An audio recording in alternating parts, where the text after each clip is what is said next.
স্বপ্নের সূর্যোদয়ের সাথে শুরু হয়েছিল আমাদের অফবিট দার্জিলিং এর দ্বিতীয় দিন। যদিও আমরা সূর্যোদয়ের প্রায় 15 মিনিট পর ঘুমতে করেছিলাম, তাও সুন্দর ছিল। হাতে 1 কাপ গরম চা, সামনে পাহাড়ের নরম আলো, সকালটা যেন একদম ছবির মতো লাগছিল। আমাদের জার্নি শুরু হয়েছিল সিটং থেকে। পাহাড়ি রাস্তা ধরে আমরা এগোচ্ছিলাম দাওয়াই পানির দিকে। প্রথমে কভার করেছিলাম লেপচা মনেস্ট্রি। চারপাশে এক অদ্ভুত শান্তি আর আধ্যাত্মিকতার অনুভূতি ছিল, যা অনুভব করতে গিয়ে অবশ্যই আমি সেই জায়গার ক্লিপ নিতে ভুলে গেছি। তারপর আমরা পৌঁছে গিয়েছিলাম শান্ত ও সুন্দর নামথিমপগড়িতে, পাহাড়ের কোলে লুকিয়ে থাকা এক নিস্তব্ধ হ্রদ। এরপর পৌঁছে গেছিলাম আহালদারা ভিউ পয়েন্টে, যেখান থেকে মেঘ আর পাহাড়ের মিলনে এক অপূর্ব দৃশ্য চোখে পড়ে। কাঞ্চনজঙ্ঘাকে যদিও সেদিনকে স্পষ্ট দেখতে পাইনি, তবুও আংশিক দেখলেও প্রথমবার কাঞ্চনজঙ্ঘা দেখা, সেটার যে অনুভূতি একদম অন্যরকম। তারপর নামার সময় সামনে দিয়ে বয়ে যাচ্ছিল মেঘ, সামনে মানে একদম চোখের সামনে, সেটা আর কি করে বোঝাই।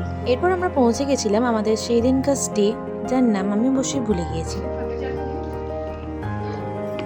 কাঞ্চনজঙ্ঘা দেখতে এখানে আমরা লাঞ্চ করছি।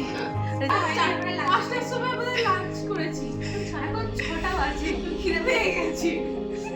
মোমোটা দেখে লোভ লেগেছে। শর্ট একটা মোমো আচ্ছা, এই যে আমাকে বলছে তো যে মোমো দেখে লোভ লাগছে, অলরেডি এই ব্যাগ থেকে সাজিয়ে দিয়েছে। এই সাথে ছিল আমার আরেক স্বপ্ন সত্যির মুহূর্ত, পাহাড়ের কোলে আমার জন্মদিন সেলিব্রেশন। সন্ধ্যা থেকে আমি প্রিন্সেস ট্রিটমেন্ট পাচ্ছিলাম, বাট ওরা যে আমার বার্থডে সেলিব্রেট করবে এটা আমি আন্দাজ করতে পারিনি। Thank you for the surprise. এভাবেই অফবিট দার্জিলিং এর দ্বিতীয় দিনটা হয়ে রইল প্রচুর স্মৃতিতে ভরা। পাহাড়, মেঘ আর শান্তির এক সুন্দর গল্প। প্রতিটা মোড়ে নতুন দৃশ্য, নতুন অনুভূতি। পাহাড় যেন প্রতিবারই নতুন করে প্রেমে ফেলে। টাটা।